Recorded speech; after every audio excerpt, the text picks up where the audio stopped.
O Tribunal de Justiça de Mato Grosso do Sul liberou o filho da presidente do TRE de Mato Grosso do Sul, preso com, pasmem, 129 quilos de maconha e munições.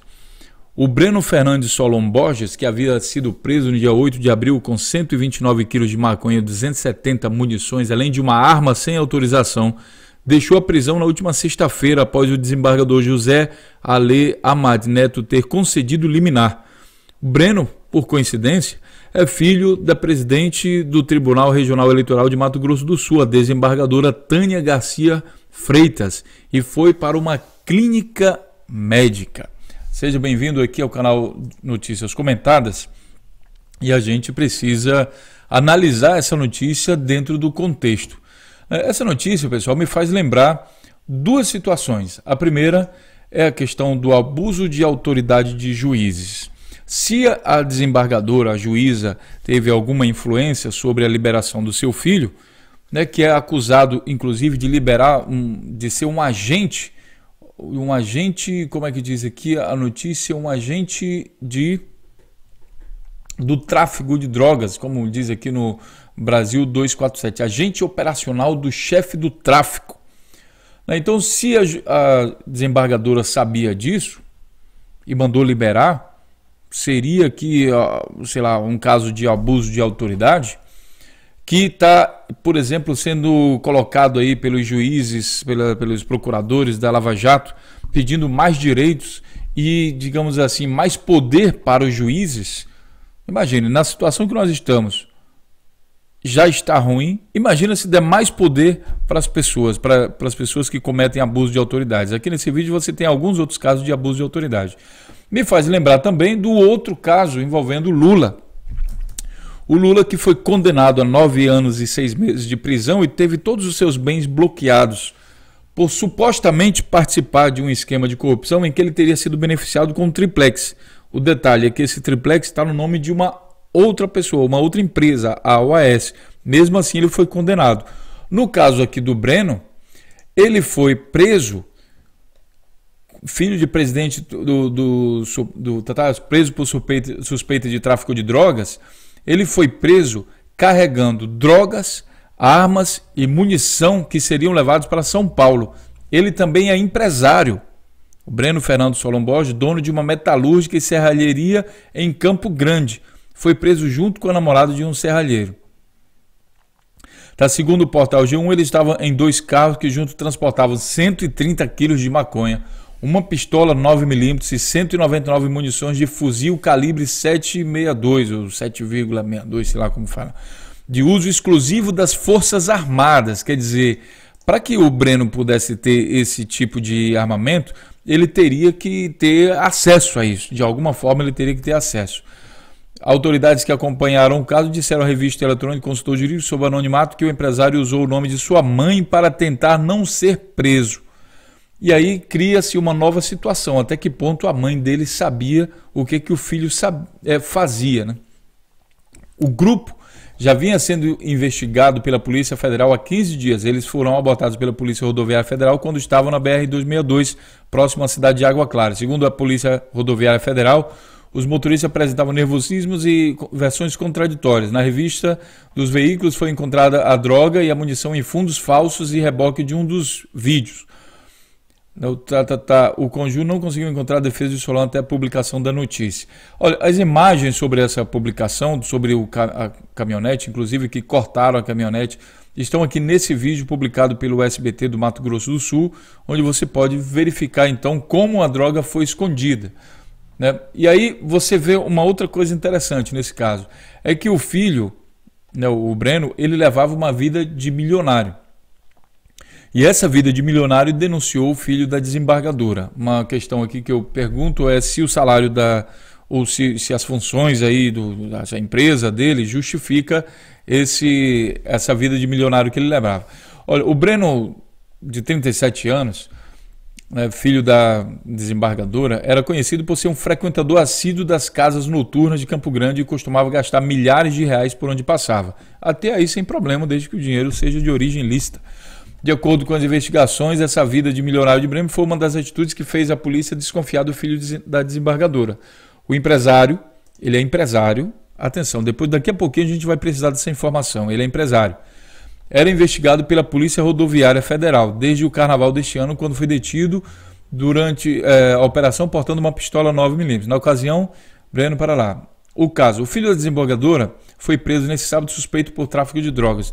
Breno, que é dono de uma metalúrgica, foi detido. Eles trafegavam. Existe uma outra informação que eu vou já ler aqui para vocês. Que ele foi acusado, que ele também é acusado em um outro caso, de ajudar na fuga de um chefe do tráfico em Mato Grosso do Sul. Mas vamos lá, essa notícia também está espalhada aqui dentro do site da Globo. Daqui a pouco eu mostro para vocês. Preso com droga, filho da desembargadora alega insanidade e pede suspensão da ação. E aí, olha o que acontece. O preso com 129 quilos alegou insanidade mental para pedir suspensão do seu processo na justiça, segundo informação de O Globo. Ele conseguiu liminar para substituir a prisão preventiva por uma internação médica. E eu me pergunto o seguinte, lembra da questão do empresário? Como é que a gente pode ter alguém que alega ser insano mental ser também empresário? E se ele é insano mental, por que ele está portando armas? E se é insano mental e comete crimes, por que vive solto? São algumas perguntas que a gente tem que se fazer. Depois de alegar que ele é insano mental, então o presídio, é interessante entender que, apesar dele ser insano mental, ele foi levado para um presídio que é referência em tratamento psiquiátrico. O filho da desembargadora foi transferido para a clínica por decisão do Tribunal de Justiça. Investigado pela Polícia Federal por envolvimento com quadrilha que atua no tráfico de drogas, além da prática de outros crimes como corrupção a servidores públicos e homicídio, o Breno conseguiu ser removido para a clínica de psiquiatria nessa semana. Ele é filho da desembargadora e está lá. O julgamento foi iniciado. Tá? Então, aqui ele diz que essa clínica, aliás, que esse presídio é referência em tratamento psiquiátrico. Mesmo assim, saiu de lá. Aqui no Jornal do Brasil, ele diz que, então, quando alegou que era insano, ele foi, então, liberado aí pelo Tribunal de Justiça, apesar disso. Agora, conhecendo um pouco mais sobre o Breno, aqui no Brasil 247, ele diz que o filho da desembargadora era agente operacional do chefe de tráfico, segundo aqui a Polícia Federal. De acordo com a interceptação telefônica feita pela Polícia Federal, Breno Borges, filho da desembargadora, era agente operacional do chefe do tráfico. Tiago Vinícius Vieira é apontado como líder da organização montada para assassinatos, corrupção de servidores públicos, lavagem de dinheiro, tráfico de drogas e porte ilegal de armas. Borges, filho da magistrada, foi preso no dia 8 de abril pela Polícia Rodoviária Federal, no município de Água Clara. Com eles, agentes apreenderam 129 quilos de maconha e munições de grosso calibre, 199 projéteis. Ou seja, pessoal, dá um certo medo aqui de que o pessoal aí que está envolvido com tráfico de drogas, parece que agora é só afirmar que é insano e aí é liberado. Se isso funciona com o filho da desembargadora, e a gente quer acreditar que a desembargadora não sabia de nada, não participava de nada, que não tem nada a ver com o que o filho sabia, que o filho nem sequer mora na casa dela, então ela não tem informação nenhuma sobre o que o filho faz, apesar de saber que ele é insano, a gente quer acreditar que ela realmente não sabia de nada. Então, se isso funciona com ele, por que não funcionar com todas as pessoas que estão envolvidas com tráfico de drogas no Brasil? Outras informações sobre esse caso publicadas aqui no site do Estadão, ele diz o seguinte: o relatório de 27 páginas da Operação Cerberus da Polícia Federal em Mato Grosso revela métodos da organização criminosa da qual supostamente fazia parte o Breno, filho da desembargadora. Tá? Ele diz bem aqui em cima, nesse documento, diz aqui que em seguida o Tiago, que aparentemente se mostra disponível para quando o Tiago precisar, e Breno pede que ele vender ou use, ao que se sabe, use uma submetralhadora produzida em Israel de uso restrito a profissionais de segurança pública.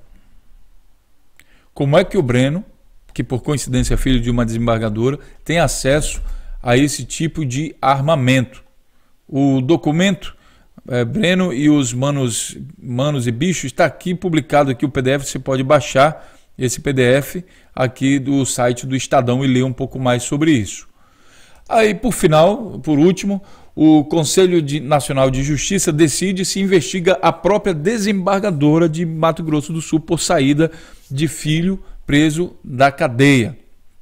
A suspeita é que ela tenha influenciado a soltura do seu filho e assim cometido abuso de autoridade.